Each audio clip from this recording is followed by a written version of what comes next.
10वीच्या मराठी परीक्षेत समानार्थी आणि विरुद्धार्थी शब्दांमध्ये पूर्ण गुण मिळवायचे आहेत. मग हा छोटासा एक्झाम क्यूज शेवटपर्यंत सोडवा आणि शेवटी तुमचा स्कोअर तपासा. प्रश्न स्क्रीनवर येईल. 2 सेकंद विचार करा आणि मग तुमचं उत्तर तपासा. चला सुरू करूया. पहिला प्रश्न, कंठचा समानार्थी शब्द कोणता? बरोबर उत्तर गळा. जर उत्तर बरोबर असेल तर 1 गुण स्वतःला द्या. आता दुसरा प्रश्न, मयुरीचा समानार्थी शब्द बरोबर असेल तर तुमचा स्कोअर वाढवा. आतापर्यंत तुमचे किती गुण झाले? 2 पैकी 2. आता उरलेले शब्द झटपट रिव्हिजन करूया.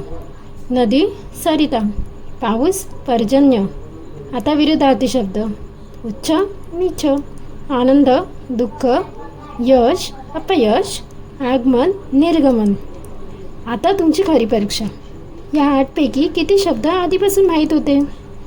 स्वतःचा स्कोअर मोजा आणि कमेंटमध्ये लिहा.